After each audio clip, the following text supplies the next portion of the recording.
11th Standard Public Question Paper March 2025 Tamil.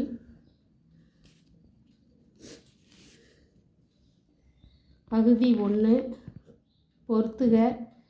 ஒப்புரவு என்பதன் பொருள்.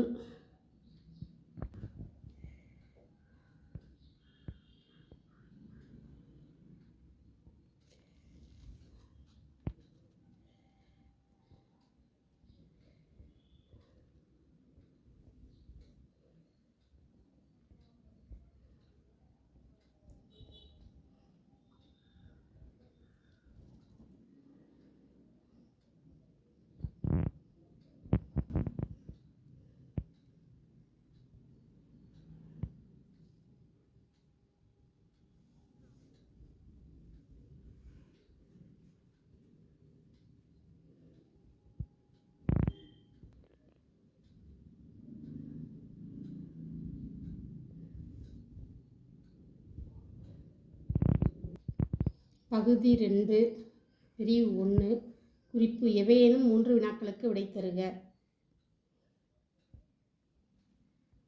ஆயிரம் பற்றி நீங்கள் அறியும் கருத்து யாது? மருந்து எது? மருந்து மரமாக இருப்பவர் யார்? மனோன்மணியின் நூற்குறிப்பு வரைக.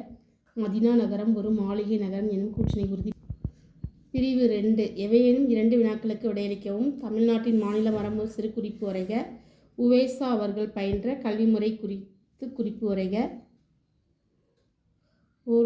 மாதே வீச்சுரம் கோவில் கல்வெட்டில் காணலாகும் பெண் அதிகாரிகளின் பெயர்களை நீங்கள் அறிவது யாது? பிரிவு 3 எவையேனும் 7 வினாக்களுக்கு இடையளிக்கவும். புணர்ச்சி விதி தருக. செங்கையல் அல்லது அணிந்துரை.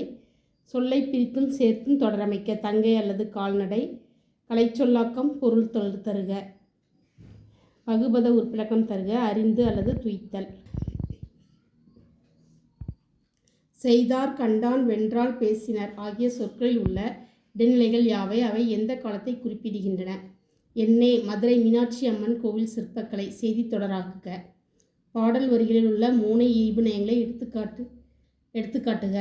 வளர்ந்து வளர்ந்து வந்த வெண்ணிலாவே மீண்டும் வாடி வாடி போவதன் வெண்ணிலாவே. கார்புள்ளி வினாக்குறி அமையுமாறு ஒரு தொடர் எழுதுக. சொற்களை ஒழுங்குபடுத்தி 2 சொற்றொடராக்குக. நிலவு வீசுவதால் தெற்கிலிருந்து மாலை தென்றல் மகிழ்விக்கும் எனப்படுகிறது மனதை. பகுதி 3 பிரிவு 1 எவையேனும் 2 வினாக்களுக்கு விடையளிக்க. சலச வாவியல். செங்கயல் பாயும். இடஞ்சுட்டி பொருள் விளக்குக.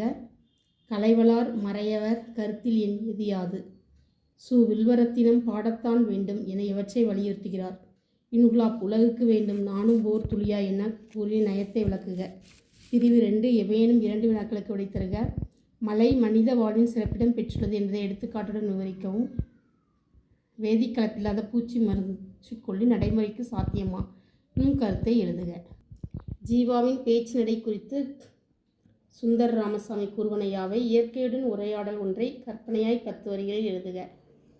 பிரிவு 3 எவையேனும் 3னுக்கு மட்டும் விடை தருக. உருவக அணியை சான்றுடன் விளக்குக. அல்லது நோய் நாடி நோய் முதல் நாடி அதனெனும் வாய் நாடி வாய்ப்புச் செயல். இக்குறளில் பயின்று வரும் அணியை விளக்குக. அடுத்தது 40வது கொஸ்டின். அடுத்தது 41 பகுதி விகுதி இடைநிலை ஆகியவற்றை பயன்படுத்தி சொற்களை உருவாக்குக. அடுத்தது மரபு சொற்களில் தொடரில் அமைத்து எழுதுக. 43வது கொஸ்டின் தமிழாக்கம் தருக.